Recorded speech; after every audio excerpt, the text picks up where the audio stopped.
Freelancing শুরু করার আগে সবাইকে যে কোনো একটা কাজের উপর তাকে অবশ্যই কিন্তু এক্সপার্ট হতে হয়। তো যে কোনো একটা কাজের উপর এক্সপার্ট হওয়া ছাড়া বেসিক্যালি ফ্রিল্যান্সিং এ টিকে থাকা অনেক কঠিন। তো সেজন্য সবার কিন্তু যারা নন টেকনিক্যাল পার্সন তারা মনে করেন শুধুমাত্র আইটিতে একটা ভালো একটা ফ্রিল্যান্সিং হয়, কিন্তু অ্যাকচুয়ালি আইটি ছাড়াও কিন্তু আরো অনেকগুলো টপিকস আছে যেগুলাতে খুব ভালো ফ্রিল্যান্সিং করা যায়। তো এক্ষেত্রে আমি আজকে এই ভিডিওর মাধ্যমে দেখাবো যে 5টি কাজের চাহিদা সবচেয়ে কিন্তু বেশি আছে ফ্রিল্যান্সিং এর ক্ষেত্রে, এবং নন টেকনিক্যাল পার্সনরাও কিভাবে ফ্রিল্যান্সিং এ খুব ভালো সফলতা অর্জন করা যায়। এবং সেই 5টি কাজের মধ্যে যে কোনো একটা কাজে আপনাকে প্রশিক্ষণ নিতে হবে, ভালো মতো ভালো একটা ইনস্টিটিউট থেকে সে প্রশিক্ষণ নিয়ে আপনি ফ্রিল্যান্সিং এ আগাতে পারবেন। তো ভিডিওটি শুরু করা যাক কোন 5টি কাজে বেসিক্যালি আপনার চাহিদা কিন্তু সবচেয়ে কিন্তু বেশি বর্তমানে। তো আমরা যদি আপনার নাম্বার 1 যদি দেখি, তাহলে নাম্বার 1-এ আমরা দেখতে পাচ্ছি আপনার ডিজিটাল মার্কেটিং। তাহলে ডিজিটাল মার্কেটিংটা এটা নাম্বার 1, এটা যে কোনো নন টেকনিক্যাল পার্সন যারা আছেন তারাও কিন্তু এই ডিজিটাল মার্কেটিং করে ভালো ফ্রিল্যান্সিং এ ভালো এস্টাবলিশড হওয়ার খুব সুযোগ আছে। তাহলে সেই ডিজিটাল মার্কেটিংটা কি? ডিজিটাল মার্কেটিংটা হলো বেসিক্যালি ইলেকট্রনিক্স যে মিডিয়াগুলো আছে সেই মিডিয়াগুলোকে ইউজ করে ইন্টারনেটের মাধ্যমে যে কোনো একটা পণ্য বা প্রতিষ্ঠান বা ব্র্যান্ডের প্রচারণা চালানো এবং বিজ্ঞাপন চালানো। সেই বিজ্ঞাপনটা সে কিভাবে চালানো হয় সেই জিনিসটার জন্য আপনাদেরকে অবশ্যই সেই ডিজিটাল মার্কেটিং এর উপর আপনাদেরকে স্পেশাল একটা ট্রেনিং নিতে হবে, এবং খুব ভালো মতো ট্রেনিং নিয়ে যদি আপনারা যদি আগান আপনারা কিন্তু অবশ্যই কিন্তু ডিজিটাল মার্কেটিং এ আপনারা সাকসেস হতে পারবেন। কিন্তু তার মানে কি নন টেকনিক্যাল লোকই কিন্তু আপনি যদি মার্কেটিং যদি কিছুটা যদি টুকিটাকি যদি বুঝেন বা এই টপিক্সে যদি আপনার যদি ইন্টারেস্ট যদি থাকে তাহলে আপনি ডিজিটাল মার্কেটিং এর প্রশিক্ষণ নিয়ে আপনি ফ্রিল্যান্সিং স্টার্ট করতে পারেন। তাহলে আমরা নাম্বার 2 দেখবো। নাম্বার 2 হলো গ্রাফিক্স ডিজাইন। তো গ্রাফিক্স ডিজাইনে যাদের আপনার নতুনত্ব কোনো কিছু ক্রিয়েট করার মতো যাদের শখ আছে, বা আপনি নতুন করে যদি কোনো কিছু ক্রিয়েটিভিটি কোনো কিছু করতে যদি চান, তাহলে এক্ষেত্রে আপনি গ্রাফিক্স ডিজাইনটা কিন্তু আপনি চুজ করতে পারেন। তো এটা তো শুধু চুজ করলে হবে না, এটার জন্য আপনাকে অবশ্যই কিন্তু একটা প্রশিক্ষণ নিতে হবে। সে প্রশিক্ষণ নিয়েও গ্রাফিক্স ডিজাইনিংটা নিয়েও কিন্তু আপনি আগাতে পারেন। তো 3 নাম্বারটা যদি আমরা যদি দেখি, 3 নাম্বার পয়েন্টে আমরা দেখতেছি ভিডিও এডিটিং। অনেকে আছে বর্তমানে ফ্রিল্যান্সিং এর ক্ষেত্রে আপনার যে সমস্ত ভিডিওগুলো ভিডিও এডিটিং এর জন্য প্রচুর জব কিন্তু আপনি দেখবেন ফাইবার এবং আপওয়ার্কে প্রচুর ফ্যাসিলিটি আছে। সে ভিডিও এডিটিং এর যদি আপনার যদি ইন্টারেস্ট থেকে যদি থাকে, আপনি যদি সে ভিডিও এডিটিং এর যদি কাজ শিখতে যদি চান, তাহলে কিন্তু আপনি ফ্রিল্যান্সিং এ কিন্তু খুব ভালো একটা ক্যারিয়ার করার আপনার সুযোগ আছে। তো নাম্বার 4 নাম্বারটা আমরা দেখবো।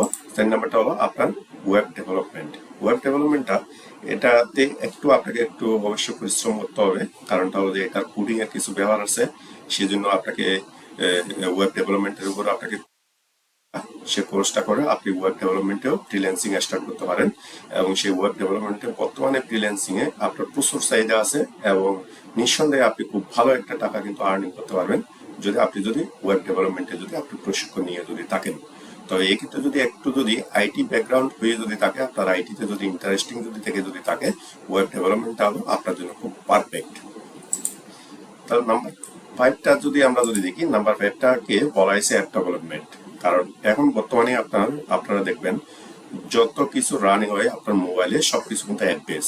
তার মানে কি যতদিন পর্যন্ত আপনার মোবাইল থাকবে ততদিন পর্যন্ত কিন্তু অ্যাপটা কিন্তু থাকবেই, কারণ অ্যাপ ছাড়া কিন্তু সে মোবাইলের কিন্তু কোনো কাজ নেই। তার মানে কি অ্যাপটা খুব ইম্পর্টেন্ট।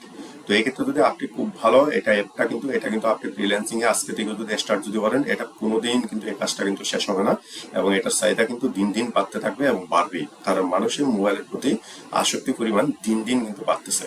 তবে এক্ষেত্রে অ্যাপ ডেভেলপমেন্টের জন্য আপনারা অবশ্যই অ্যাপ ডেভেলপমেন্টে যদি আপনি ফ্রিল্যান্সিং স্টার্ট করতে যদি চান, আপনাকে অ্যাপ ডেভেলপমেন্টও সেম ভাবে একটা কোর্স স্টার্ট করতে হবে, এবং আপনার একটু আইটি ব্যাকগ্রাউন্ড বেশ কিছু কোডিং নলেজ থাকলে এক্ষেত্রে কিন্তু ভালো। আর যদি আপনার যদি মনে যদি হয় আপনি আমি যে 5টার কথা আপনাদেরকে বললাম সে 5টা থেকে কোনো একটা ক্ষেত্রে কিন্তু আপনার কিন্তু খুব কঠিন হবে, আপনি পারবেন না, তাহলে কিন্তু আপনি কিন্তু ডাটা এন্ট্রিতে আসতে পারেন। ডাটা এন্ট্রি এটা খুব ইজি। এটার জন্য শুধু আপনি মাইক্রোসফট ওয়ার্ড, মাইক্রোসফট এক্সেল এবং যদি পিডিএফ চ্যানেল যদি থাকেন, তাহলে সেই ডাটা এন্ট্রিতেও কিন্তু আপনার বিশাল একটা সুযোগ আছে। এবং আপনি আপওয়ার্ক এবং আপনার ফ্রিল্যান্সিং যে সাইটগুলো আছে আপনার ফাইবার, এগুলোতে যদি আপনি লগ ইন যদি করেন তাহলে দেখবেন ডাটা এন্ট্রির প্রচুর জব আছে।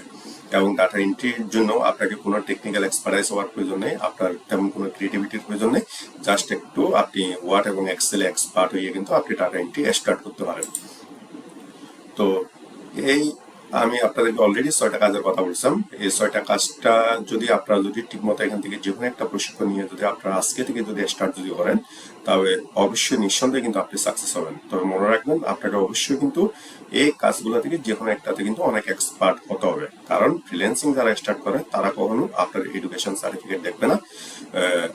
যারা ভাইয়ার আছে তারা কখনো এডুকেশন সার্টিফিকেট দেখবে না, তারা কিন্তু দেখবে কিন্তু বেসিক্যালি কিন্তু আপনার সেই কাজের উপর আপনার কিন্তু এক্সপার্টাইজ কি পরিমাণে আছে। তাই আপনি যেটা দিয়ে স্টার্ট করতে চান না কেন, সে কাজে অবশ্যই কিন্তু এক্সপার্টাইজটা ভালো মতো আয়ত্ত করে কিন্তু আপনি কিন্তু ফ্রিল্যান্সিংটা স্টার্ট করার জন্য চেষ্টা করবেন।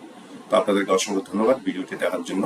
আপনারা আমার চ্যানেলটা সাবস্ক্রাইব করুন, লাইক দেন এবং কোনো কমেন্টস যদি থাকে সে কমেন্টস আপনারা দেন, আমি চেষ্টা করবো আপনাদেরকে রিপ্লাই দেওয়ার জন্য। Thank you.